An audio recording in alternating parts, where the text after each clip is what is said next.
Cigarette খাচ্ছিলেন এইখানে? কালকে এখানে আগুন লেগেছে, আজকে তুমি এখানে মদ খাচ্ছো, সিগারেট খাচ্ছো। আজকে না কালকে ছিল, আমি সিগারেটটা খেয়েছি, আমি স্বীকার করি। এই মদের বোতলটা কার? প্লাস্টিক আছে সব খাচ্ছিল ওরা।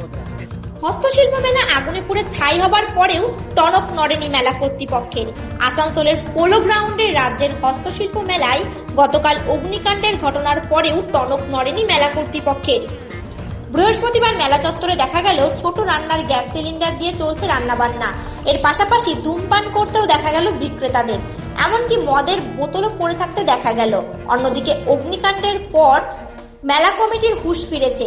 মেলা চত্বরে দেখা গেল দমকল ইঞ্জিনের। স্থানীয় দোকানদারদের অভিযোগ ছিল আগুন লাগার 40 মিনিট পরে দমকল ইঞ্জিন আসে।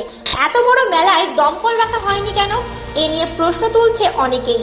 গতকাল অগ্নিকাণ্ডের ঘটনার সময় মেলার দমকল ইঞ্জিন ছিল না, সেই নিয়ে প্রশ্ন উঠেছিল, কিন্তু আজকে দমকলের ইঞ্জিন মেলায় দেখা গেল। তবে এই আগামীকাল আগুন লাগার ঘটনার পর নরেন্দ্রনাথ চক্রবর্তী মেলাস্থল ঘুরে দেখলেন এবং তিনি সমস্ত দোকানদারদের সাথে কথাও বললেন। না, আমরা কিছু বলতে পারবো না, জেনারেল ম্যানেজার সাহেব আসবেন, তিনি বলবেন। এখন আগুন জ্বলছে, টোপে করে গ্যাসের চলছে, মদ চলছে, সিগারেট চলছে, গ্যাস চলছে, বলুন বলুন। আপনারা দেখেন সামনে মদ চলছে, দেখা যাচ্ছে, পাওয়া যাচ্ছে। আপনাকে দেখার দায়িত্ব নেই।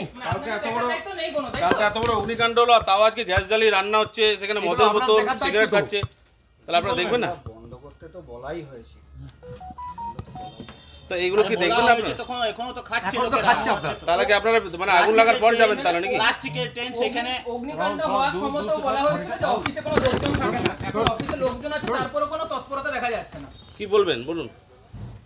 তারপরে মেলায় মদের আড্ডা, তাহলে মানে মদ্যপান করতে পারে আর গ্যাস জ্বালিয়ে রান্না করতে পারে তো সিলিন্ডারে, তো ইয়ে নেই তো?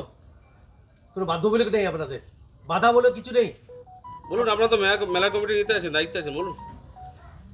হস্তশিল্প মেলায় মদের আড্ডা, আপনার নামটা স্যার বলুন বলবেন? কাইন্ডলি। কাটায় যাবো আমরা এটা নিয়ে। কে বলবেন বলুন? কে বলবে? জেনারেল ম্যানেজার সাহেব কথা জয়। কে? কি নাম ওনার? দুর্গাপুরে উনি বসেন। ওনার নাম কি? এখানে দায়িত্বতে আপনি আছেন। আপনারা তো অফিসে আছেন তো? দুর্গাপুর যাবো। আপনি কি এখানকার যদি আগুন লাগে মেলাতে, তো এখানকার ব্যবসায়ীরা দুর্গাপুরে যাবে? কোথায় যাবে? আপনি দেখুন ওখানে মদের আড্ডা চলছে, দেখুন, চলুন আমাদের সঙ্গে চলুন। গ্যাস জ্বালিয়ে রান্না চলছে, উপরে প্লাস্টিক। এর বিষয়ে তুই কোনো ব্যবস্থা না, সিগারেট উইট পুরো চলছে। প্রভিশন নেই ওখানে। তাহলে আপনারা তাহলে যাবেন না, মানে এটা জানার পরে যাবেন না? কিছু বলেন।